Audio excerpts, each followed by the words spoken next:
Hello, good morning, and welcome to episode 7 of Nebula Quest. I am Noden, your host, as always. So, we have come quite a ways. So this is Seoul. This is where we started off on our journey to the Horsehead Nebula, which, you know, you can kind of just see. It's right, we're on our way. It's kind of in a line. We're getting there towards the Orion Nebula area, the region of the Orion Nebula. But this is Seoul. This is where we started, 99, almost 100 light years away. Which, I mean, there are many people who in this game who have gone farther, but they haven't gone further. No, but 100 light years, not a long way in the grand scheme of things in this game.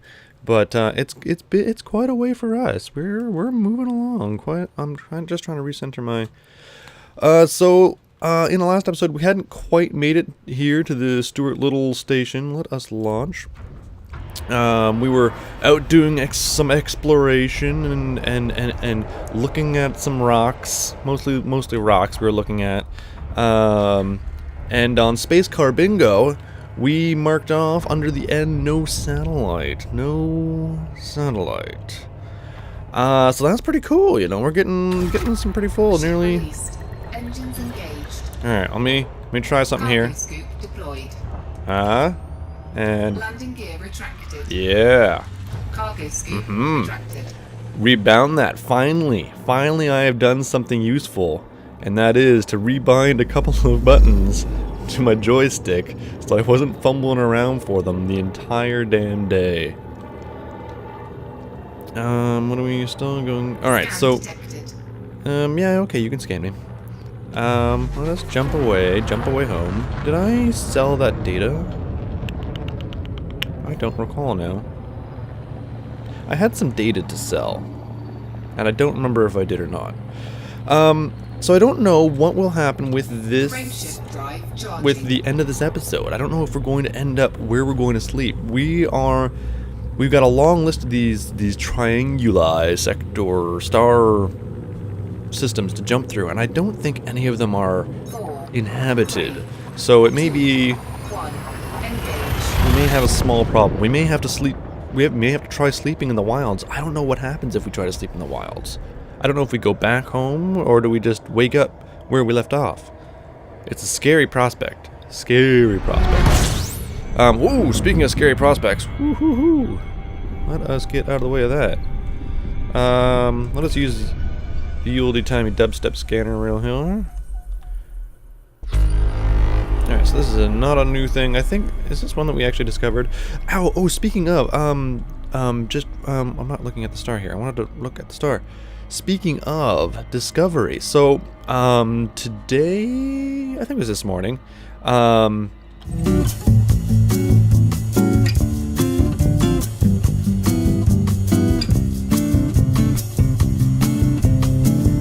choking on my tea. I am sorry. Today,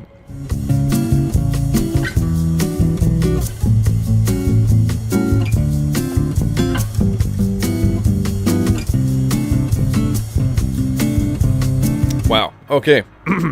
I hope I cut all of the audio right to nothing on that, and then just put a nice little warning on the screen about what was actually going on.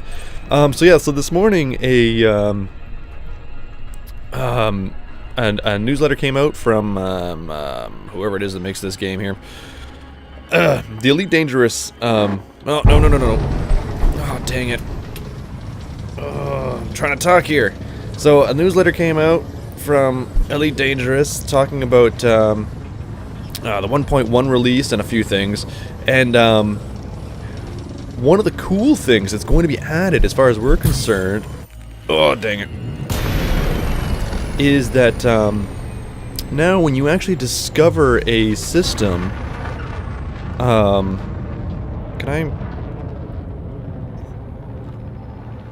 why am I not? Thank you. Let's do novice. He's not running with any shields?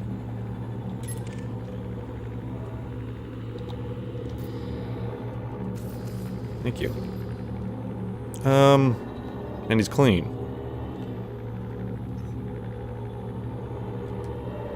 And he's shooting at me.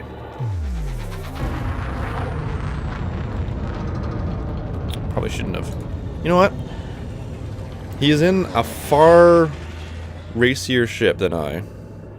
And this could be bad for me. I could actually pick up a bit of a...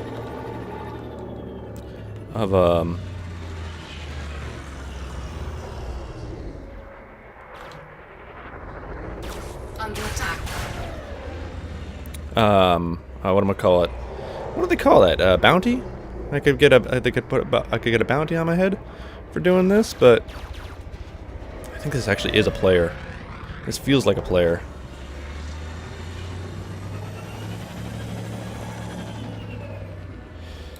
I wonder if this is a player.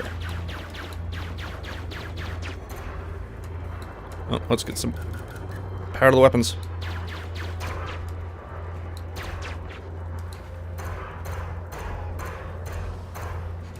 I mean, he should really have thought of what he was going to do about engaging a guy with a big shield when he's got no shield, but, you know, whatever. Yeah, you're toast, kid. Kaboom! Target destroyed. Do you have anything on you? No. Alright. Well, that was a total waste of time. Where was I? When you discover things. Yeah, so the newsletter came out. When you discover things, like a new star, for instance, in the galaxy map, it'll begin to say that the galaxy was, or not the galaxy, the star was discovered by so and so. So, on our way to the Horsehead Nebula, we discover a new star that nobody's been to yet. It'll say in the galaxy map, discovered by Commander noden'gin. Or probably just Commander Node. What is my name? Commander noden'gin. Yes. 4, 3, 2, 1. Engage. So that's actually pretty cool. So I had a couple of things. It's going into, I think February 3rd it'll be going to. This is, what day is today? Today is January 30th. February 3rd it's supposed to be going out to the beta testers. So that's cool. Alright, let's slow it down here. We'll use our dubstep scanner real quick. And I just want to take a look at the star real quick, because it's big and bright and beautiful. T-Tauri. Oh, that reminds me. I wanted to talk about this. Okay, so, T-Tauri stars. Now, in the last, I think it was the last episode, we ran across a couple of these things. I had no idea what the hell they were. And, they just confused the crap out of me. And I was meant to put an explanation of what the hell they actually were on the... Did I just cancel out my... No. What I was supposed to put on the screen something that they were what they actually were on screen is what I was supposed to do. We're going here. Lock destination. Thank you. And I did not. So, I have prepared a statement. The T-Tauri stars. T-Tauri stars are a class of variable stars named after their prototype, T-Tauri. They are found near molecular clouds and identified by their optical variability and strong chromospheric lines. T-Tauri stars are pre-main sequence stars in the process of contracting to the main sequence. Okay, so these are stars that have recently been born. These are brand new stars, much like our sun, but they're still, so they've got the same mass as our sun. They'll be quite a bit brighter, but because they're actually slightly larger still than our sun, but they're contracting and becoming more sun-like. Yes. So, T-Tauri stars, pre-main sequence, pre-stars, pre-suns. That's what our sun looked like many years ago. When it was just a baby. Basically, that's what it is. Every time you see a T-Tauri star, it's like seeing a baby photo of our sun. That's it. Baby photos. It's like, you know, like how, like every, like like you always have that baby picture of like you as a child, like an infant, like in a sink or something where you're being bathed, and you're like naked and just happy as can be. Ooh, discovering a new astronomical object. All right, so let's point back. Let's dang it, you know, I'm really sometimes very bad at this game. Just very, very bad. Alright, unexplored. Let us take a look at this big, brownish, reddish dwarf. Shall we? Do you think that guy, was that Michael Bell, an actual player? He flew better than, like, I should say, in like a closer circuit than many of the AI seem to. I don't know. I'm not sure. Let's lock that destination. Let's just take a peek-see here. I can't imagine that there'd be very much deep out past around brown dwarf. Like, there'd be nothing orbiting, like, miles outside of a brown dwarf, right? Like, it wouldn't have the mass to do so, I wouldn't think. I think that's a good assumption. Alright, let's get on. Let's get a move on here. Oh, so actually, in other interesting gaming-related news, Star Citizen is having a town hall, or just had a big town hall. So, so you got PAX going on, and I think this is actually going on in conjunction with PAX. PAX South, that is. Very specific.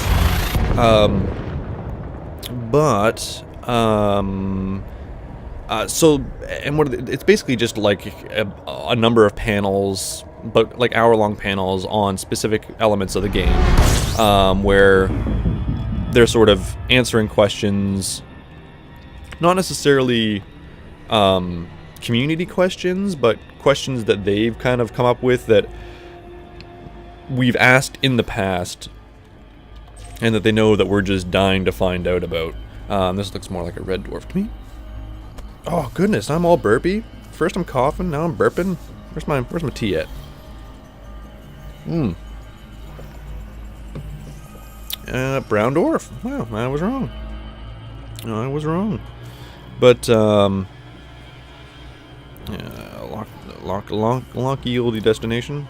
Thank you. Critical heat levels. Ooh. 98%. Going the wrong way. Backing it up.